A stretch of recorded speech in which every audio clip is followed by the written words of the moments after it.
The morgue horror stories that you're about to hear will show you that even in the quietest and seemingly controlled places, there are tales that defy reason and make us question what truly lies beyond life. Take, for instance, the story you're about to hear, where a sudden blackout plunges a morgue into darkness, revealing unexplained sounds and an invisible presence. But before we dive into the story, make sure you're subscribed to the channel so you don't miss out on any terrifying tales. I had seen it all in the morgue. I'd worked there for years, and the routine was always the same. Cold corridors, the smell of disinfectant mixed with the metallic odor of death, and that constant feeling that at any moment something could go terribly wrong. But that night was different, and I knew from the very first instant that nothing would ever be the same again. It was an ordinary Tuesday, or so I thought. The night shift was just starting, and I had a body to transfer to the crypt. A routine procedure, something I had done hundreds of times. The guy was a John Doe, no identification, no history, just another in the endless line of forgotten souls. I was there, in latex gloves and a white coat already stained by time, pushing the gurney through the silent corridors. The sound of the wheels squeaking on the linoleum floor echoed like a distant lament. Suddenly, poof, the lights went out. It wasn't a normal power outage, no. It was as if something had sucked all the energy out of the place at once, as if the very air had been stolen. Total darkness. I stopped in the middle of the corridor, my heart pounding in my chest, trying to orient myself, but I couldn't see a thing. Not even my hand in front of my face. And the silence. Man, the silence was heavy, you know. The kind that feels like it's crushing you, squeezing your chest, draining every ounce of courage you have. That's when I started to hear it. At first, it was a soft sound like someone crumpling paper. It came from far away, but soon other sounds joined in. They were voices, whispers. I couldn't make out what they were saying, but they seemed to come from all directions, from above, below, inside the walls. My heart raced, and I felt that chill down my spine that you only get when you know something is very, very wrong. It was as if the morgue itself was breathing, whispering secrets I wasn't meant to hear. I tried to convince myself it was just my mind playing tricks, that it was the wind, the pipes, who knows. But I couldn't ignore that feeling that I wasn't alone. There was something there, in that darkness, something not human, something that was watching me, studying my every move. I froze, gripping the gurney tightly, trying not to make a sound. Then, out of nowhere, the lights came back on. It was as if nothing had happened. The morgue looked exactly the same, lit up, silent, normal. But I knew it wasn't just that. Something had changed. The air was heavier, denser, as if the very atmosphere was charged with a malevolent energy. And the John Doe, he was still there, covered by the white sheet. But something told me he wasn't alone anymore. When the lights came back on, I took a deep breath, trying to calm myself. That's when I heard those voices again. This time they were clearer. It was an automated announcement, something about the morgue's power system switching to the emergency generator. Those whispering voices that had made me break out in a cold sweat were just a recording. A recording. I almost laughed, but the laughter didn't come. My body was still tense and my hands were shaking a little. I looked at the John Doe, and for a moment I swore the sheet had moved. At that moment, I tried to convince myself it was all nonsense, that I had let fear take over because of a simple blackout. But man, it wasn't just that. That darkness, that feeling of something being there with me. It wouldn't leave my mind. I'm a skeptical guy, you know. I work with death every day, deal with bodies, with what's left of people. But that night shook me in a way I didn't expect. And deep down, I knew that was just the beginning. In the days that followed, I couldn't stop thinking about what had happened. It was as if that night had etched something into my mind, a mark that wouldn't go away, no matter how hard I tried to distract myself. Every time I entered the morgue, I looked at the ceiling, at the walls, as if expecting the lights to go out again. And those whispers, even knowing they were just a recording, they echoed in my mind, like a macabre melody I couldn't forget. It was as if fear had left an invisible scar on me, something that didn't hurt but also wouldn't heal. I started to question myself. Was I scared just because it was dark? Or are there things we can't explain no matter how hard we try? Working in a morgue is already pretty grim, but after that night I realized that the fear of the unknown is worse than anything. We try to rationalize, to give everything a name, but there are moments that simply defy understanding, and that night was one of them. After that experience, I learned something. No matter how much we try to explain everything with cold facts and logic, there will always be something that escapes our comprehension. The morgue is a place of science, of procedures, of answers. But that darkness, that feeling of something being there with me that had no explanation, and maybe it never will, and that more than anything haunted me. I started to think more about death, about what happens afterward. I work with it every day, but I had never really stopped to think about it. Is death just the end? Or is there something more? Something we can't see or understand? That night made me question everything. And in a way, it made me respect what I do even more.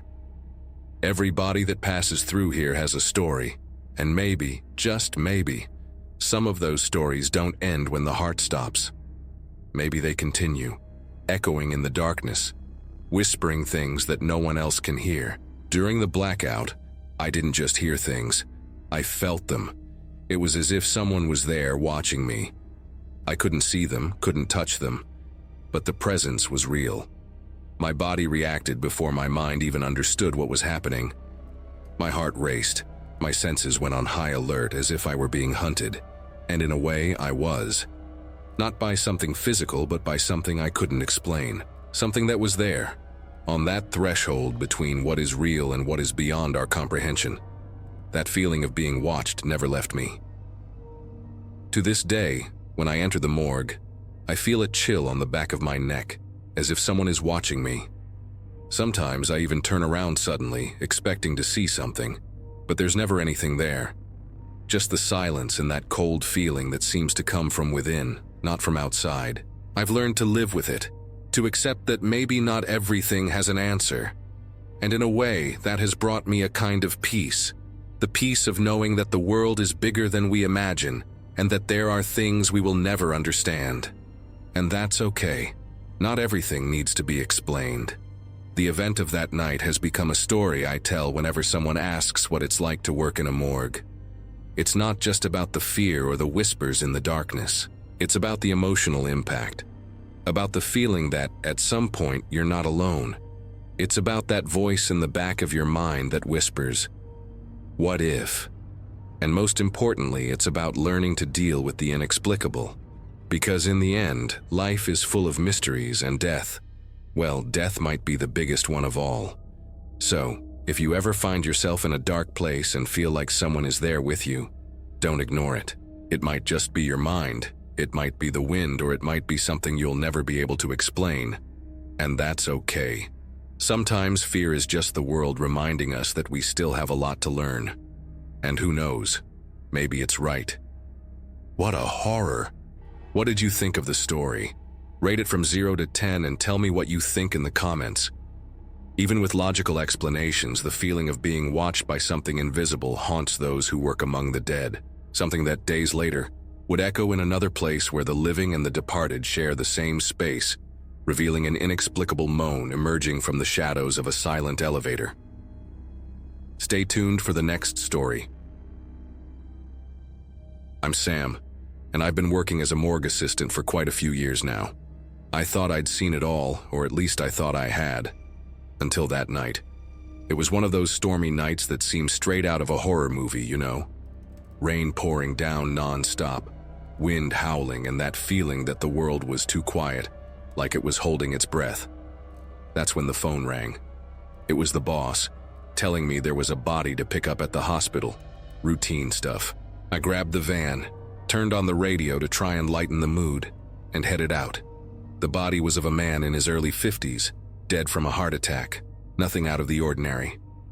I zipped him up in the body bag, put him on the gurney, and off I went, pushing him down the hospital corridor to the elevator. And that's when things started to get weird. The elevator was descending slowly, that soft elevator music playing in the background when I heard it. A moan, low, almost imperceptible, but it came from inside the bag. I stopped, looked down, and thought, Sam, you're losing it, man. It's the rain, the wind, anything but this. But then it came again. A moan, clear, coming straight from the bag where the body was. My heart raced, but I tried to stay calm. It's just air escaping from his lungs, I thought. I'd seen that before, you know? When the body relaxes, air sometimes escapes, making strange noises. But it wasn't just that. The moan continued, soft like a whisper that refused to be ignored. I couldn't take it. I stopped the elevator on the next floor and opened the bag. The man was there, pale, lifeless, eyes closed, dead, no doubt about it. But the sound was still there. And worse, I felt like he was watching me. Even with his eyes closed, I knew he was observing me. That heavy silence, that cold air that had nothing to do with the weather outside. I quickly zipped the bag back up, got back into the elevator, and pressed the button to go down faster. It's just your imagination, Sam, I kept telling myself. It's the fatigue, the night, the weather, nothing more. But deep down, I knew something was off, and the feeling that those closed eyes were still watching me wouldn't go away. Then the elevator stopped. The door opened, and I was in the morgue. But it wasn't the morgue I knew. The lights were flickering, and the corridor seemed longer, darker.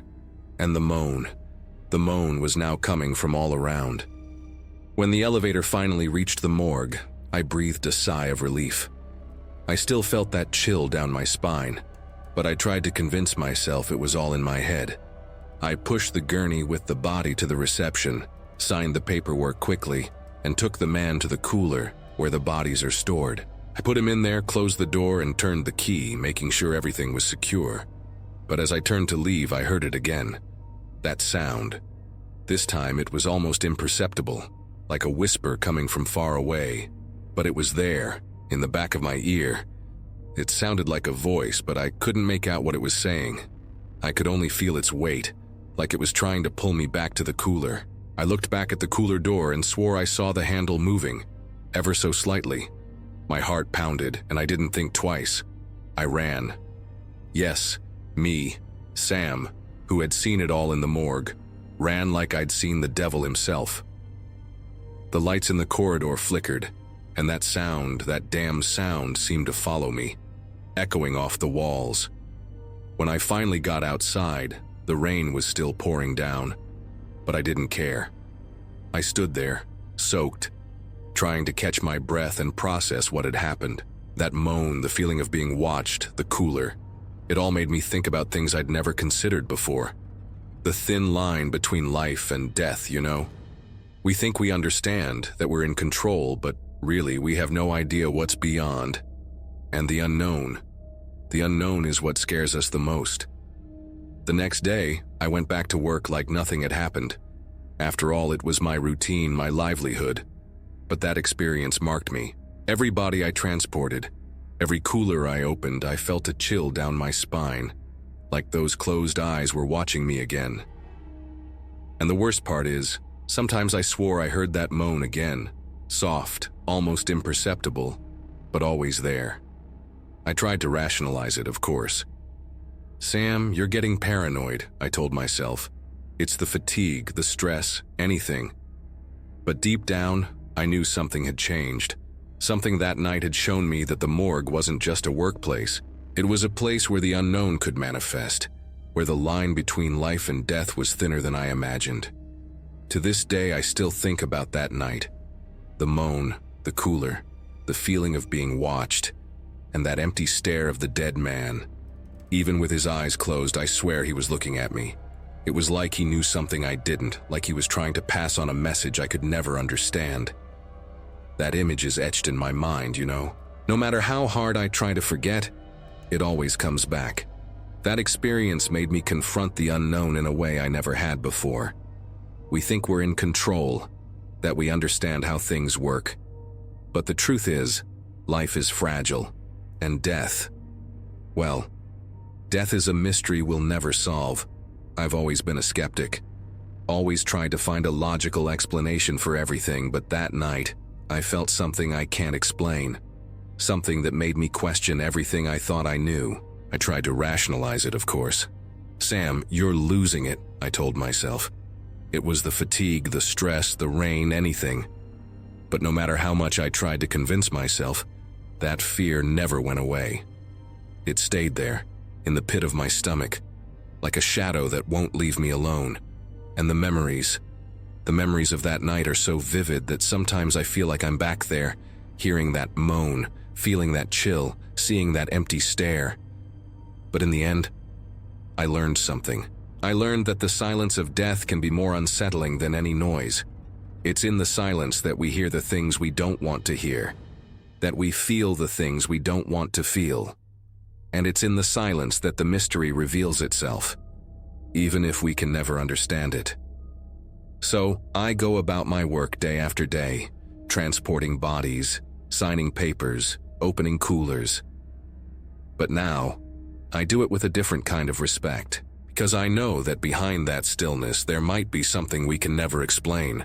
And sometimes, when the lights are low and the morgue is quiet, I still feel that chill, that moan, and that sense that I'm not alone. And maybe I never will be. How bizarre. If a moan coming from a lifeless body already defies reason, what about lights that turn on by themselves? The story you're about to see reveals that even the chapel holds its mysteries, as if something beyond life insists on challenging the living. I work as a mortician here at the town's funeral home. It's a modest place, you know. Nothing like those huge, scary buildings you see in the movies. Here, everything is simpler, more homely, but that doesn't make it any less intriguing. My job is to take care of the bodies, prepare the environment for wakes, and ensure everything is in order for the families who come to say goodbye to their loved ones.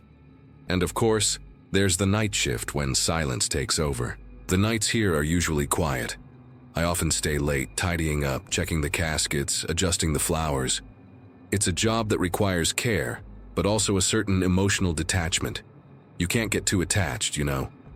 But anyway, one of those September nights, something happened that completely changed my routine. It was around 11 at night. I had finished everything and was about to leave. I turned off the chapel lights, as I always do, and started walking towards the door. The air was heavy, as if the silence itself had weight. Then suddenly the lights turned on by themselves. I stopped midway, half confused. I looked at the switch, which I had just turned off, and thought, must be some electrical issue. I went back, turned off the lights again, and stood there, waiting. Nothing happened. I breathed a sigh of relief and turned to leave, but then I felt that little thing in the back of my mind, that uneasiness you can't explain. It was as if something was watching me, you know. The air grew colder, and I could see my breath forming small clouds in the chilly air. I decided to take one last look at the casket in the chapel, just to make sure everything was okay. I approached slowly, trying to ignore the feeling that something was wrong. The casket was locked, as it should be. I took one last look around, took a deep breath, and left the chapel, closing the door behind me.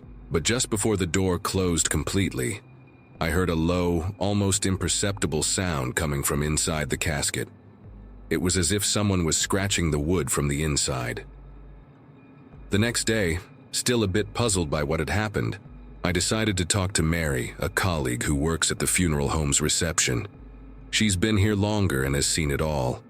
I told her about the lights turning on by themselves and that strange feeling I had. She just chuckled and said, "Oh, that happens sometimes, you get used to it." I felt a bit embarrassed, but I couldn't get it out of my head. Was it just my imagination? I decided I needed to investigate on my own. That night, after finishing my tasks, I went back to the chapel. I tested the switches several times, opened the fuse box, checked the wiring. Everything seemed normal. Nothing that would explain the lights turning on by themselves. But then, while I was there, that feeling started to creep up again. It was as if someone was watching me, even though I couldn't see anything. I looked around, checked every corner of the chapel, but nothing was out of place. Still, the feeling of a presence was strong, almost palpable. I could swear I wasn't alone. And then, I heard it again. The sound of scratching coming from the casket. This time it was clearer, more insistent.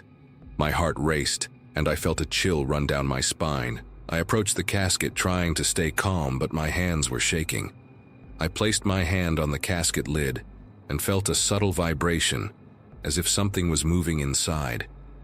That stayed on my mind for days. Even though nothing similar happened again, I couldn't forget. It was as if that night had left a mark on me, you know? An invisible scar that itched in my mind, insisting that I pay attention. I tried to rationalize, think of logical explanations, a short circuit, an electrical issue, anything. But none of that explained that deliberate feeling, that certainty that something or someone was there with me, something that didn't belong to the world of the living. And no matter how much I tried to convince myself it was all in my head, deep down I knew there was more, something I couldn't understand. Yet, it was as if that place so familiar and routine had revealed a side I had never noticed before. A dark, silent, but deeply present side. That event marked me in a way I didn't expect. It wasn't just the lights turning on by themselves or that feeling of a presence. It was something deeper, something that made me question what really happened that night. Was it just an electrical issue, as I tried to convince myself? Or was there more, something I couldn't see or explain, something that maybe didn't want to be explained? I started to reflect on death in a way I never had before. Working in a mortuary, you get used to the idea that death is just another part of life. You see bodies, prepare wakes, deal with other people's grief. Everything seems so mechanical, so predictable. But that night made me think that maybe there are things beyond our understanding. Unexplainable moments, sensations that don't have a clear logic. And suddenly death seemed less definitive, less final. It was as if there was a thin line between what we call life and what we call death. And that night, I felt that line move. Confronting the unknown isn't easy. We always try to find an explanation, a reason, something that makes sense. But that night taught me that not everything can be explained. And no matter how much I tried to rationalize, that feeling of something being there with me never completely disappeared. It was as if the air sometimes grew heavier, denser, as if something invisible was hovering around me. I learned to deal with the unexpected, to accept that there are things that simply have no answer. But that doesn't mean I got used to it. No, that feeling never became comfortable, it just became familiar. The memories of that night are still vivid in my mind. Sometimes when I'm alone in the chapel, preparing everything for a wake, I stop and look around. It's not exactly fear, but a kind of respect for what I can't understand. That feeling of a presence, the lights turning on by themselves. All of it reminds me that there are moments that defy comprehension. And sometimes, when the silence is too deep, I feel that little thing in the back of my mind again, that uneasiness, that certainty that I'm not alone. And in the end, I learned that even in a world of cold facts and logical explanations, there are moments that remain inexplicable. And maybe that's what makes life and death so fascinating. We never know for sure what's behind every corner, every shadow, every light that turns on by itself. And maybe it's better that way, because in the end, the unknown keeps us alert. It keeps us alive. And who knows, maybe it keeps us connected to something beyond what we can see or touch. Scary, right?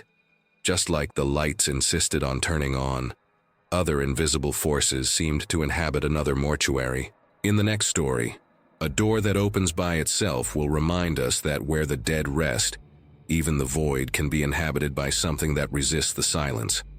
But before we continue with the story, if you've made it this far, it means you're enjoying our stories. So go ahead and give it a like to let YouTube know you like this kind of content, and don't miss any more horror stories. It was one of those nights that seemed to have been ripped straight out of a nightmare. The sky was covered by a thick fog, the kind that swallows the light from the street lamps and leaves everything with a ghostly air. I was at the morgue, finishing up some paperwork when the phone rang. That sharp sound cut through the silence like a knife. I answered, and on the other end of the line, a rough, tired voice informed me that there was a body to be picked up. A road accident, they said. Grabbed my keys and left. The cold night air hit me like a punch, and the fog seemed to envelop me as if it wanted to pull me into it. The hearse was there, waiting, as always. I got in, started the engine, and drove off. The road was deserted, just the fog and me. When I arrived at the scene, the paramedics were already there, engrossed in their grim tasks. The body was covered with a white sheet, stained with red. I did what I always do. I carefully placed the body in the car, as if I were carrying something precious. And, in a way, I was. Every body has a story, and I am just the conductor to the final chapter. I returned to the morgue and unloaded the body. The nightly routine began, filling out papers, preparing the environment, making sure everything was in order. The silence was almost palpable, just the sound of my own breathing, and the tick-tock of the clock on the wall. Everything normal, like any other night. Or almost. I was almost finished when I heard a noise. The door to the prep room, that heavy metal door, swung open violently, as if someone, or something, had pushed it hard. My heart skipped a beat. I went over there, looked around, but there was no one. I thought maybe it was the wind, but there was no wind that night. The fog was still, as if the world was holding its breath. I closed the door, trying to ignore the chill running down my spine. I decided to take a look around, just to be sure. I walked down the hallways, checked the rooms, but there was nothing. Nothing out of the ordinary, at least. Still, something wasn't right. The air felt heavier, as if it was charged with something I couldn't see.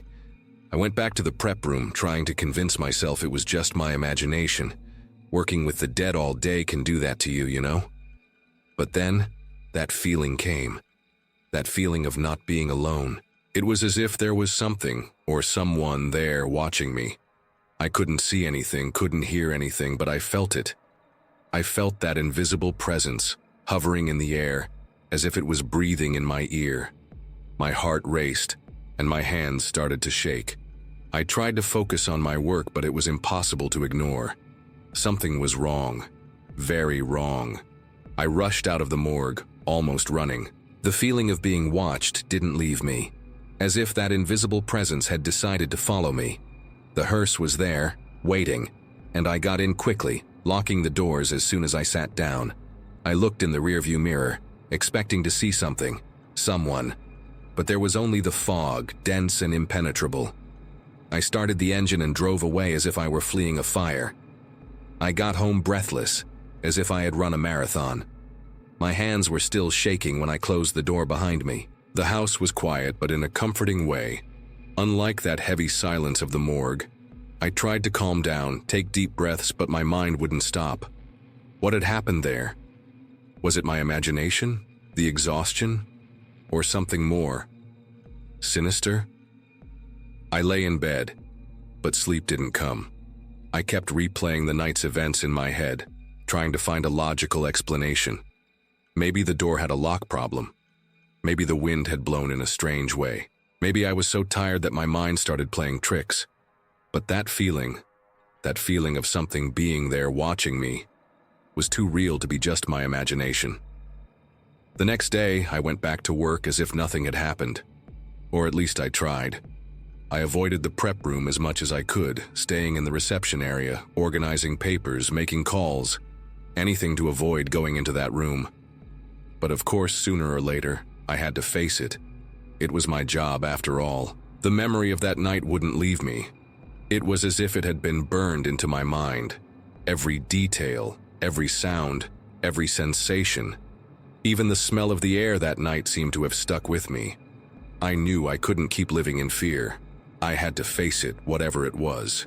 At the end of the day, as the sun was setting and the fog began to form again, I found myself standing at the prep room door. My hand trembled as I held the doorknob, but I knew I couldn't run. I took a deep breath, opened the door, and went in. The room was exactly as I had left it. Everything in place, everything calm. But the fear was still there, pulsing in the back of my mind. That's when I realized. The fear of the unknown. the unexplainable, is the worst of all. Because no matter how much you try to rationalize, no matter how much you try to convince yourself that there's nothing there, it always comes back. And maybe, just maybe, it's right. Maybe there are things we'll never understand, things that go beyond our comprehension. And maybe, just maybe, it's better to leave those things alone. The daily routine at the morgue continued as usual. During the day, the place seemed almost normal, with sunlight streaming through the windows and colleagues chatting about trivial things. Papers to fill out, families to attend to, bodies to prepare. Everything followed its course, as if that night had never happened. But I knew something had changed. That place, which had once been just my workplace, now carried a different aura. An aura I couldn't ignore. The emotional impact of that experience was greater than I expected. Sleepless nights, quick glances at dark corners, my heart racing at the slightest noise. I felt like I was constantly on the edge of an abyss, waiting for something to pull me in. And at the same time, it made me reflect on death in a way I never had before. Death had always been a part of my life since I started working at the morgue. I dealt with it every day, in a practical, almost mechanical way. But that experience made me think about the questions death leaves behind. What happens afterward? Is there something beyond? And if there is it something we really want to discover? These questions echoed in my mind, with no answers, just the heavy silence of the unknown. I remembered other times when strange things happened at the morgue, little details I had ignored, like doors that seemed to move on their own, the sound of footsteps when no one was around, the fleeting sensation of being watched. At the time, I had dismissed it all as coincidence or fatigue. But now, those memories returned with frightening clarity. Was that night just another event in a series of unexplained occurrences? Over time, I began to understand that the fear of the unknown can be more frightening than death itself. Death is certain, inevitable, but what comes after, that's the real mystery. And maybe it's better to leave that mystery untouched. I learned that not everything needs to be explained, and that some doors are better left closed. Now, when I enter the morgue, especially at night, I feel that chill down my spine, that sensation of something being there, watching. But instead of running, I take a deep breath and continue my work. Because in the end, fear is just another part of life. And life, just like death, is something we have to face head on. What a fright. What did you think of the story? What rating would you give it from 0 to 10? Tell me what you think in the comments. I never believed in supernatural stuff. I was always the skeptic, the guy who laughs at the horror stories others tell. But after that night in the hospital morgue, I'm not so sure anymore. My name is Charlie, and I work as a security guard in a big hospital here in the city. It's not a glamorous job, but it pays the bills. And most of the time, it's pretty chill, until it's not. That night, everything was quiet, as usual. The night shift at the hospital is always calmer, but there's this weird feeling in the air, you know? Like the silence is just waiting for something to happen. My colleague Mark and I were in the security room chatting away when the radio crackled. It was the morgue crew asking for help to transport a body. "Charlie, Mark, we need you in the basement. There's a body that needs to be moved to the cooler," the static-filled voice said. Mark chuckled. "Let's go, Chuck. Time to play corpse carrier." I didn't find it very funny, but I got up and followed him. We headed down to the basement where the air is colder and the smell of disinfectant is so strong you can almost taste it. The morgue is way in the back, past a dimly lit corridor. When we got there, the technician showed us the body. It was a thin man, his limbs stiff with rigor mortis. His arms were bent in a strange way, as if he had been trying to protect himself from something. "We need him to fit in the cooler," the technician explained. "You'll have to adjust his arms and legs." Mark took the legs, and I handled the arms. The corpse's skin was cold and hard, like plastic. I tried to bend the right arm, but it wouldn't budge easily. I applied more force, and that's when it happened. Suddenly, the arm snapped with a dry crack and swung toward me. I didn't have time to react. The elbow of the deceased hit me square in the face. The pain was instant. I yelled and grabbed my nose, which was already throbbing. My eyes even teared up. And the worst part? Mark started laughing. Not a discreet chuckle, but a full-on, echoing down the hallway laugh. "Oh man, seriously?" he said, barely able to breathe from laughing so hard. "Getting punched by a corpse? That only happens to you, Charlie." I wanted to bury my face in the floor from embarrassment, but at the same time, it left me with an uneasy feeling. It wasn't just the pain in my face or the humiliation. It was something deeper, like that body was trying to tell me something, like it didn't want to be moved. But of course I ignored it. After all, it was just a corpse, right? Wrong. That was just the beginning. We eventually managed to get the body into the cooler, but that strange feeling didn't leave me. Mark tried to joke about it again, saying I should be scared of ghosts now, but I just gave a forced laugh. The truth is, I was shaken. It's not every day you get punched by a corpse. On the way back to the security room, I was already thinking about what I'd say if the supervisor asked why my nose was swollen. "Oh, got punched by a dead guy." It sounded like a joke, but it was the plain truth. And honestly, I wasn't in the mood to explain. I think Mark noticed because he stopped teasing and just said, "Relax, Chuck. This will make a great story for the next barbecue." But man, this wasn't just a funny story. It stuck with me. Like a song you can't get out of your head. The image of that stiff arm swinging toward me, the dry crack, the pain in my face. It all felt so wrong. I'd dealt with bodies before, sure. It's part of the job. But nothing like this had ever happened. I'd never felt that something wasn't right. In the following days, the routine stayed the same.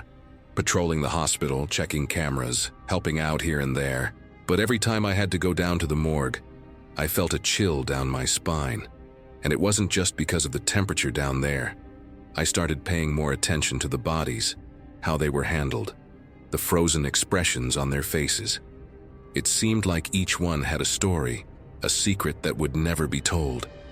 And that's when I started to wonder, do we really know what happens to these bodies?